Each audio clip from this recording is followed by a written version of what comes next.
All right, we've been talking about weather all week, and that conversation will likely carry over into the weekend. That's right. A heat advisory is still in effect and increased activity in the tropics. Chief Meteorologist Ken South is here to bring us up to speed. Ken?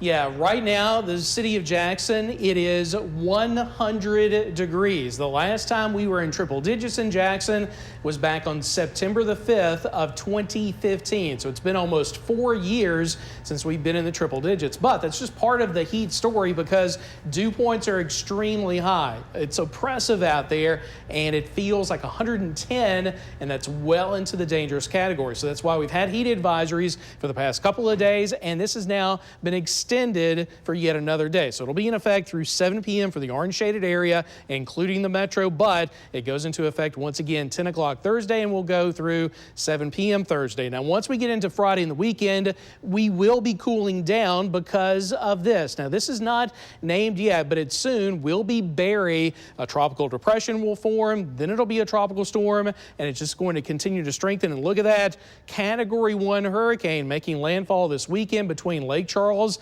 and Lafayette. Then the storm moves to the north, tracking to the west of Mississippi. But the cone of uncertainty is pretty wide here. It could go anywhere from Jackson back over to East Texas. If it's to the west of us, we stand to pick up a lot of rain from the storm. We could pick up a half foot in South Mississippi, 3 to 5 inches as far north as the Delta. More details on everything happening weather-wise in the full forecast coming up in just a few minutes.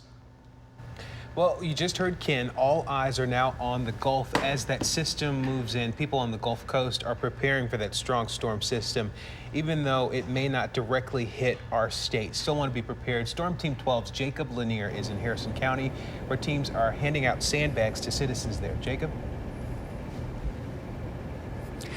That's right, guys. I'm here in Gulfport, where heavy rainfall is the main threat from the approaching storm.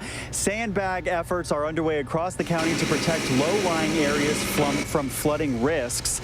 And the low-lying areas are most likely to be affected by that. Workers at Harrison County Road Department tell me about a dozen people have come to the central sandbag station, and there are 5 other stations in addition to city sandbagging sites. These sandbags are to protect against the flooding of low-lying areas across the coastline. We open up as part of our hurricane tropical system protocol sandbag locations, self-serve sandbag locations, that we have the materials, the sand, sandbags, the shovels, and then the residents within the day or night, they want to come out and fill up sandbags and help protect their property. The developing storm is expected to make landfall somewhere along the Louisiana coastline, so impacts here will likely be from heavy rainfall. Now, local emergency management is on standby to respond to any localized flooding threats. And here off to our west, only about 30 miles, tropical storm watches have been posted up to the Pearl River. The flooding impacts may stretch as far inland as the Delta and Jackson Metro. Of course, Storm Team 12 will be monitoring those threats as we head into this weekend. Live in Gulfport, I'm WJTV Storm Team 12 meteorologist Jacob Lanier. Thank you, Jacob. And ahead of the storm, the Red Cross is sharing a few tips that can help people be prepared. They are urging you to get a kit in case of emergencies, also to make a plan in case you and your family need to take action, and as always, be informed about what's happening around you. Before the weekend's weather moves in, we're tasked with battling dangerous heat. WJTV 12's Katie Rose spoke with a local worker who battles the sun to make his living. Katie? Jade, there's one thing pretty much all Mississippians can agree on. It's hot outside, but the heat is even worse and can be dangerous for the men and women who work outside all day, every day. Dylan Murphy is one man whose job requires him to work in the heat. He's been a lineman for the past 2 years. Not only is he out working in the sun for safety purposes, he has to wear layers of thick clothing, gloves, and a hard hat. We plan ahead every single day. We go over a job safety analysis every single morning, and we stress heat factor. We take plenty of breaks. Every 15 minutes we come down, drink water, and just take a break as long as we need. But people like Murphy aren't the only ones at risk. We all are if we don't take the proper precautions. Coming up at 5 and 6, I speak with a doctor who has some more tips on how to keep yourself safe during these hot spells. Jade? Thank you, Katie. And remember, you can always keep track of the tropics and dangerous heat by downloading the WJTV 12 weather app. It's free on the App Store and on Google Play. 2 inmates on the run were captured in Lauderdale County this morning. Last Friday, the men escaped from the Central Mississippi Correctional Facility in Rankin County. Monday, investigators found evidence that the men had been hiding out inside of a business in Pearl. Well, today they say a tip led them to both of them in Lauderdale County.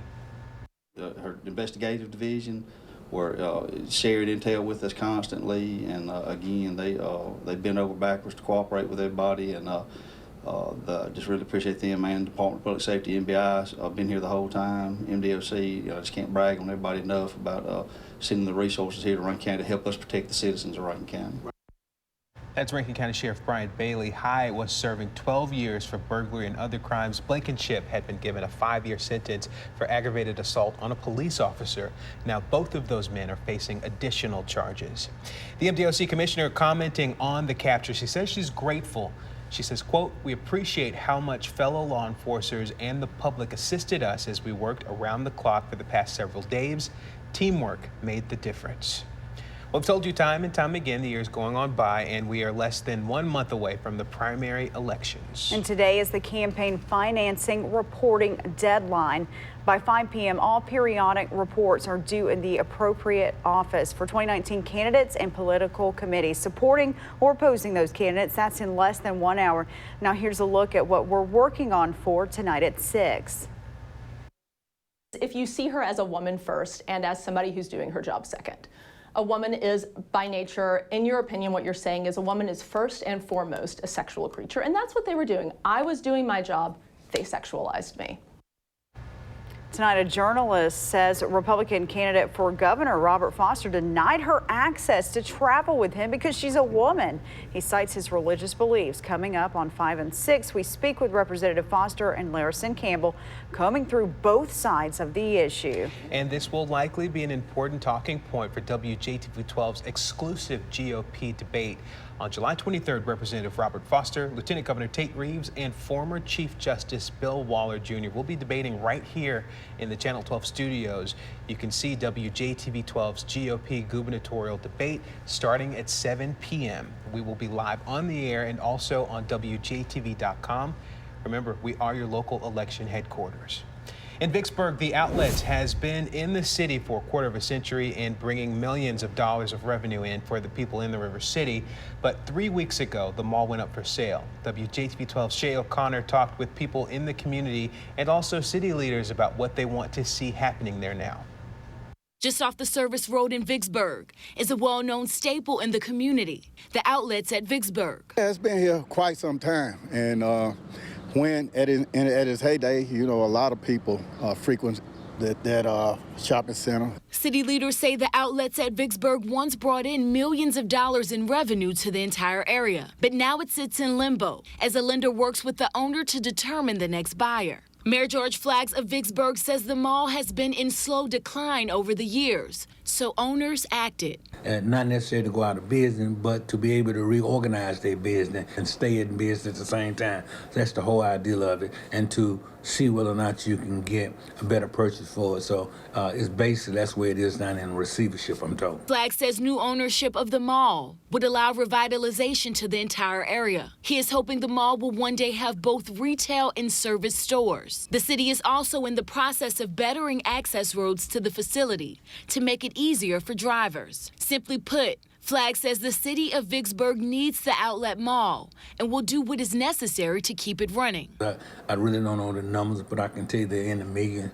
We need the mall. The mall is a very vital part to the economic growth of this city, and so we're going to do everything we can to try to revitalize it and get it back. In Vicksburg, Shay O'Connor, WJTV 12. Reports show that the sale price for the outlets in Vicksburg is sitting at more than $4 million. The State Department of Health will be seeing a new face in one of its leadership roles pretty soon. The department announced today that Dr. B.J. Phillips is leaving and Jim Perry will become a new member of the State Health Board. He was appointed to the board by Governor Bryant for a 6-year term. Perry has an extensive history in public service positions. And the state's Lottery Corporation has hired a director of communication. Meg Anderson began working in the role on July 1st. She graduated from Ole Miss and has served as the House Information Office for the House of Representatives. The president of the corporation says Anderson's background and enthusiasm for the lottery are a good fit for the state. The U.S. Fire Marshal's Office will be talking fire prevention at this year's Safety Summit. It's happening tomorrow starting at 8 a.m. The summit will be taking place at the Mississippi State Fire Academy Auditorium in Pearl. Anyone who is there in fire prevention can attend. The information for registration is available for you on our website, WJTV.com. And the State Department of Education is awarding 3 universities in the state $1.7 million. They're going to give it to them to prepare new teachers at Delta State, Mississippi State, and William Carey University. They are the ones that got those funds, and it comes as part of the Mississippi Teacher Residency Program and was made possible by a grant from the Kellogg Foundation. All right, Ken, it is definitely warm out there, and we are feeling the heat, but there's some changes out there. Yes, really hot, 100 degrees right now in the city of Jackson. In addition to the heat and the humidity, in addition to an impending tropical system making landfall, we've also got severe weather to talk about down to our south. Some of those bands coming in around that storm affecting our southern counties. There is now a severe thunderstorm warning for parts of Copiah and Lincoln counties until 4:30. The storm moving to the west and capable of producing half-dollar-sized hail and 60-mile-per-hour winds. We'll track everything headed in our direction in the forecast up next. You're watching WJTV 12.